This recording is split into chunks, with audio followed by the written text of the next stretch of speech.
always thought that going to school at any time was bad enough, but in the spring, it's purely torture. Now, I know that a feller has to get educated and all that, but when the weather gets warm and the river starts to swell with the spring thaw, it gets awful hard to ignore the sound of that old side-wheeler's whistle. Jiminy's, that sure makes a feller hanker for adventure. By jingo, Tom, I think you got old warrior. That's it, keep his head up. Yeah, yay! That's him, all right. That's old warrior for sure.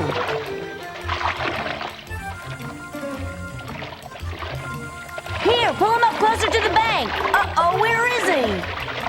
That's it, get him in your hat. Look out, you're gonna lose him. Oh, Tom Sawyer! Sleeping again. He's gonna get it. Well, just what did you think you were doing? I thought I was fishing, sir. Step up here, young man, this very instant. Don't let him buffalo you, Tom. Never.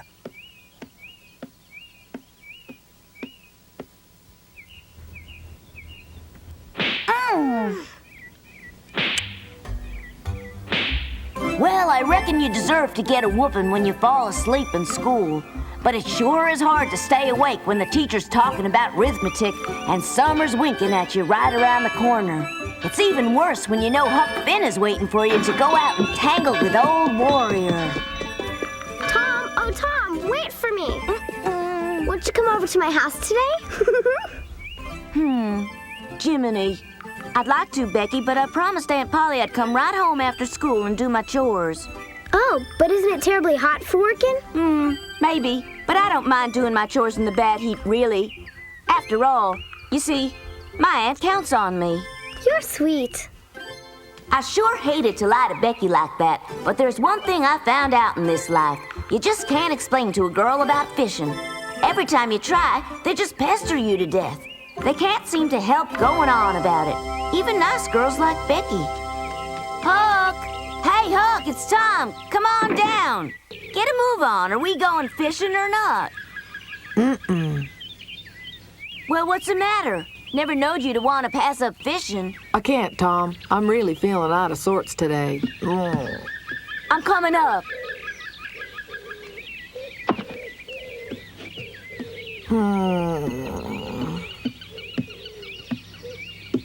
What's wrong, Huck? Tom, Yes, Huck? I'm dying. You have a fever? My, you're most burning up. Must be catching, so am I. You feeling poorly, too? Nope. Well, how come you've got as much fever as I have, then? Maybe it's because the weather's so hot, everybody's got a fever. But I still don't feel good enough to go fishing. Sure enough? Maybe I'm not dying, Tom, but I'm sure enough sick. Maybe you better go fishing alone. I've got an idea. Let's go for a walk, Huck. Maybe the fresh air will make you feel better and you'll want to go fishing after all. Wouldn't that be better than just lying around in bed feeling sorry for yourself? That's probably true, Tom. Does that mean you're coming along, then? I reckon not. Say, maybe what you need is some elixir. Beg pardon? Aunt Polly's painkiller can cure anything. What? Cured Sid of the collywobbles overnight. Maybe we better talk it over. Yeah, I'll be right back. Aunt Polly's painkiller was just the ticket to bring old Huck around, and I knew just where she kept it. There's no way a body can stay sick after taking a swallow of that. It tastes horrible. Hi, Tom. What are you doing, huh? Uh-oh.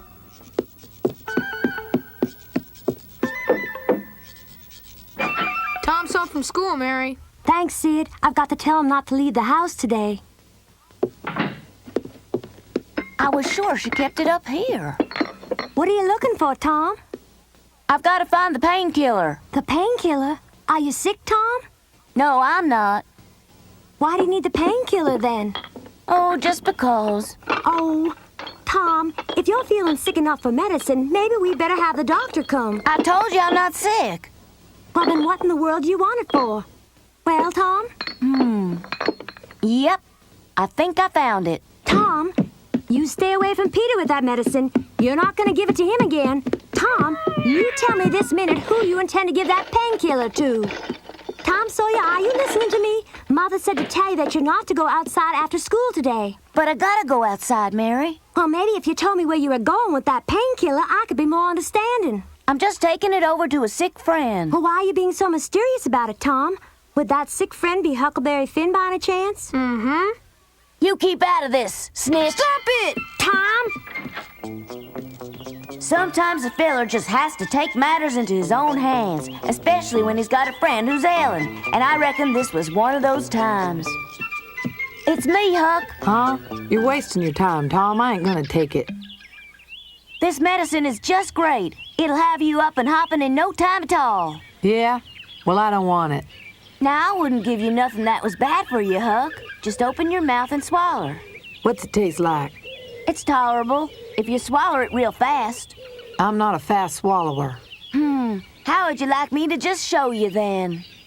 I'll take a swallow myself.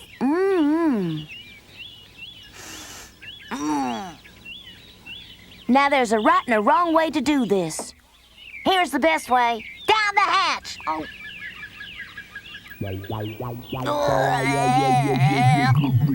That's the best? It's delicious. Well, now, that wasn't really so bad. Reckon it's your turn now. You know, I think I'm feeling better already. Here, try it. It's great. Watching you take it made me all well again. I'm only thinking about what's best for you. By Jiminy, I never felt better in my whole life, Tom. Let's go fishing. I don't think so. I'm suddenly feeling a little poorly for some strange reason. Huh? What's the matter?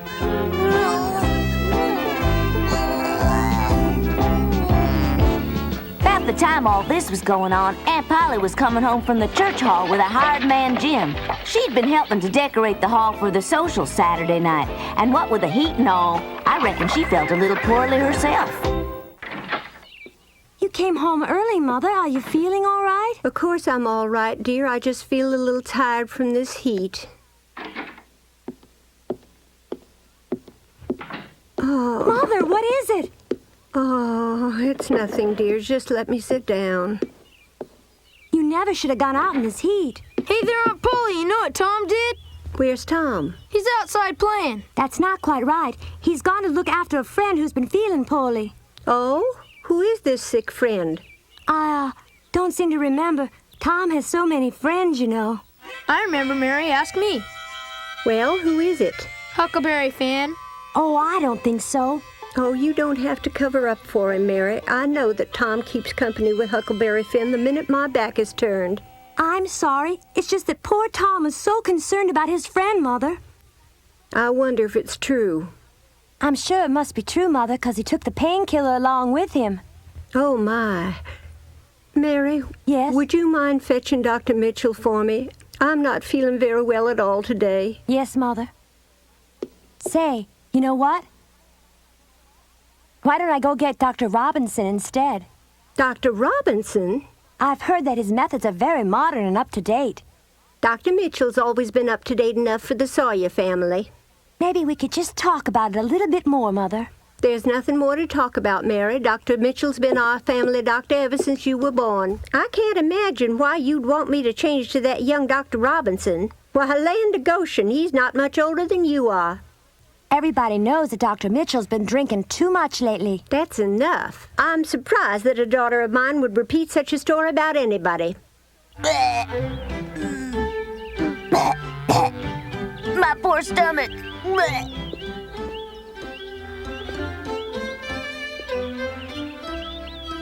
Dr. Mitchell can help me. Hey, Dr. Mitchell, wait. Well, Thomas, how good of you to want to carry my bag. Sure. Fine boy. Dr. Mitchell, do you mind if I ask you something? Of course not, my boy. If somebody took painkiller when they weren't really sick, do you think it would be dangerous to their health? Oh, I don't think it'd be very dangerous unless this fellow were to drink a whole bottle of the stuff. It was just an ounce. That's nothing to worry about, Tom. It sure makes me feel awful sick whenever I take it. That's perfectly natural. Anybody who takes something that tastes as bad as painkiller is bound to feel a little sick from it. Always remember, my boy, that the worse a medicine tastes, the better it is for you. Seems to me if you take medicine when you're well and it makes you sick, the same medicine would make you sicker if you were already sick when you took it. Only a doctor can understand such things. Yeah? Gee. Well, thanks. See you later, my boy. I don't think you know what you're talking about. How can you mistrust a doctor on his way to visit a suffering patient? What suffering patient do you mean? What? Do you mean to tell me that you haven't heard about it yet? Haven't heard about what? Your Aunt Polly is very ill, and her hired man Jim came to fetch me. Huh? Aunt Polly.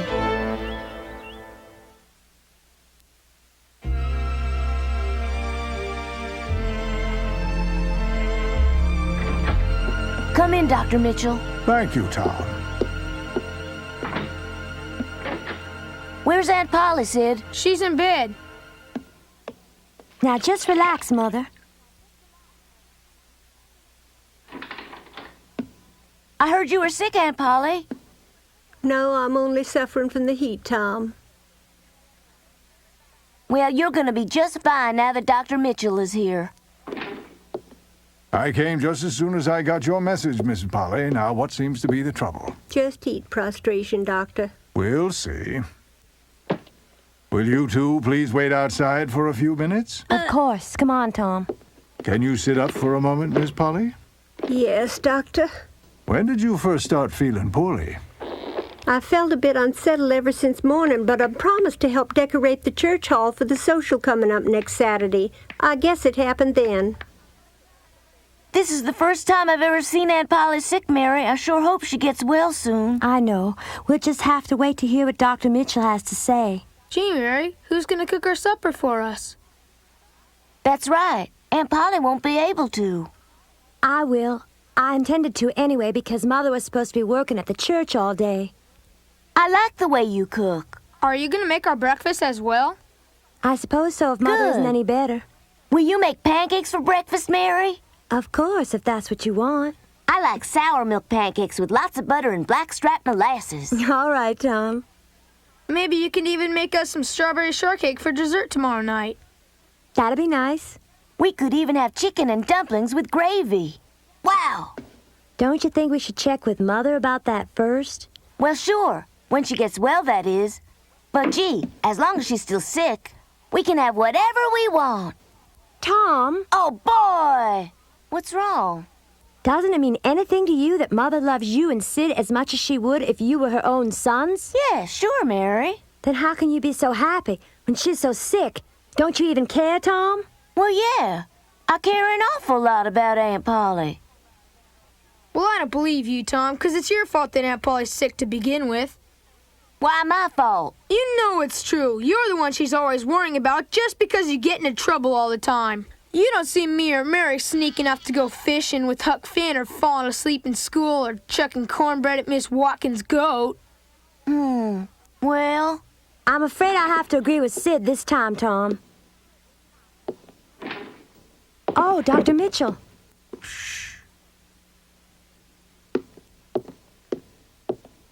Mary, your mother's illness is worse than I'd expected. Oh, is my mother well enough to talk to me, Doctor? Yes, Mary, but she wants to talk to Thomas first. you sure she said Tom? That's what she said, Tom.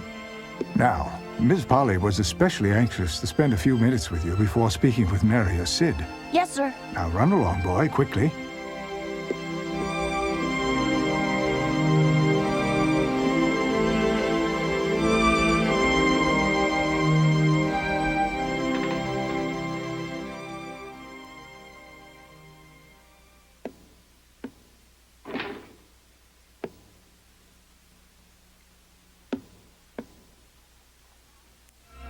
Aunt Polly?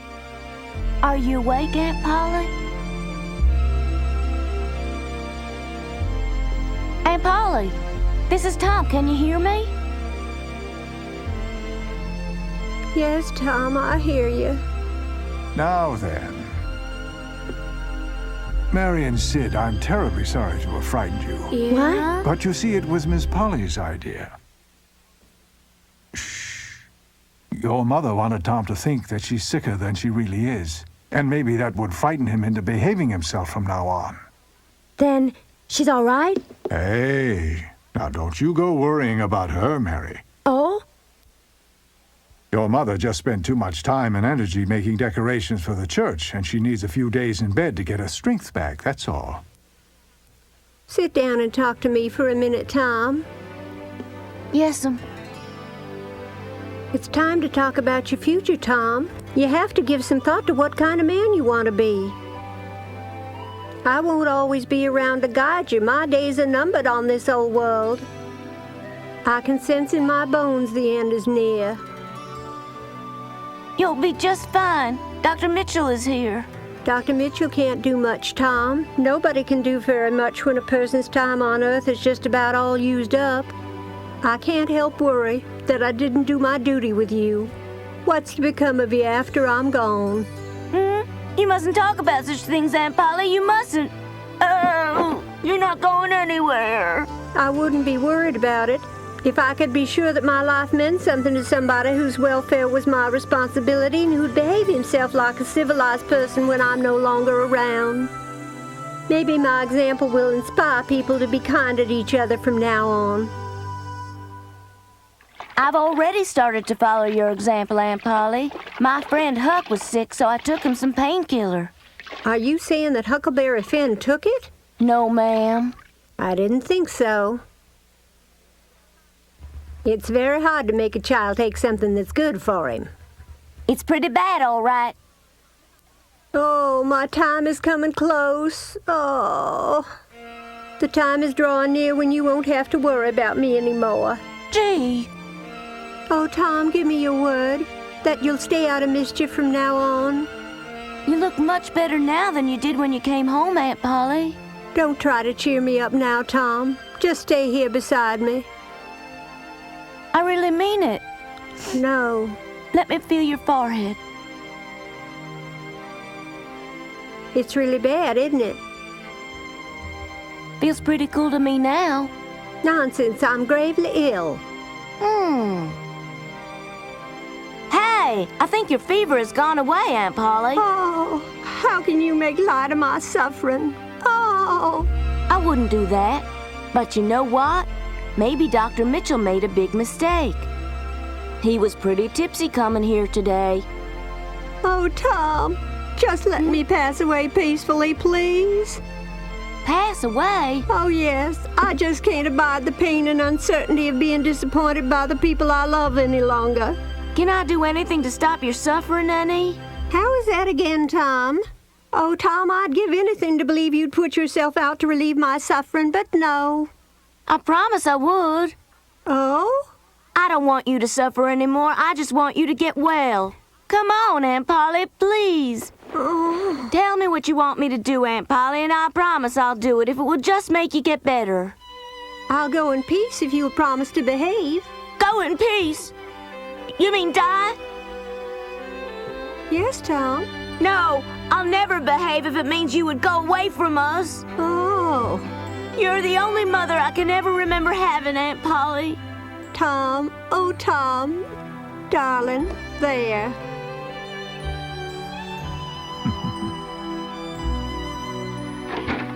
Oh, Mother, are you gonna be all better now, I hope? Aunt Polly, all of us want you to be well again. Well, I'm all right. Oh, Mother, are you sure? Really, I am. Well, whatever happened? Well, I just realized how much I loved all my children, and I recovered. Oh, that's wonderful, Mother. Oh, I'm so glad. Oh. Now, all's well.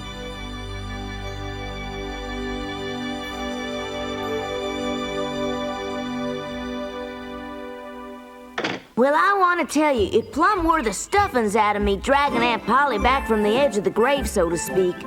I was kind of surprised, though, that Mary and Sid didn't seem to be as worried about it as I was. I guess it's just that when a feller starts to get older, he gets more responsible about things than girls and young brothers do.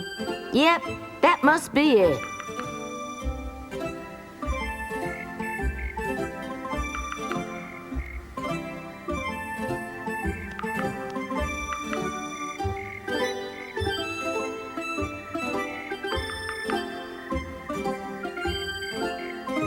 Meow.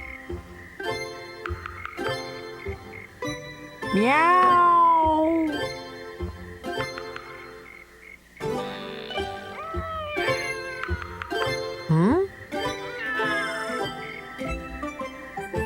I wonder what I said.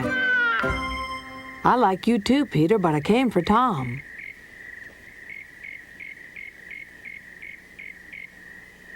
Meow. Hi.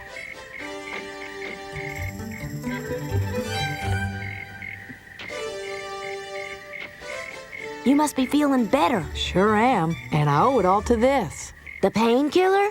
Do you mean you really took some? Actually, all I had to do was smell it and I got better. Meow. Hey, Peter wants some. I still got the spoon right here. Great, let's give him some while he's in the mood. Tom, you don't reckon that stuff will poison him, do you? No, it'll be good for him. Easy. You don't seem entirely cheerful about it. Ah, this'll perk him up and make him feel like a kitten again. See? Huh?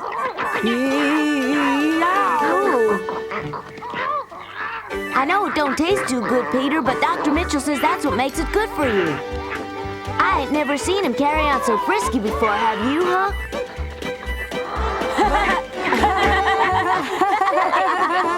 I think he really likes it, Tom. You know, I think he does too.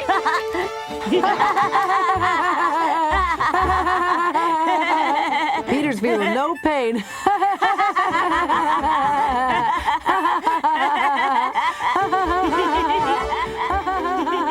Well, sir, after all the fussing and carrying on was done, old Peter was more chipper than I ever seen him before. So I reckon Aunt Polly's painkiller really does work after all.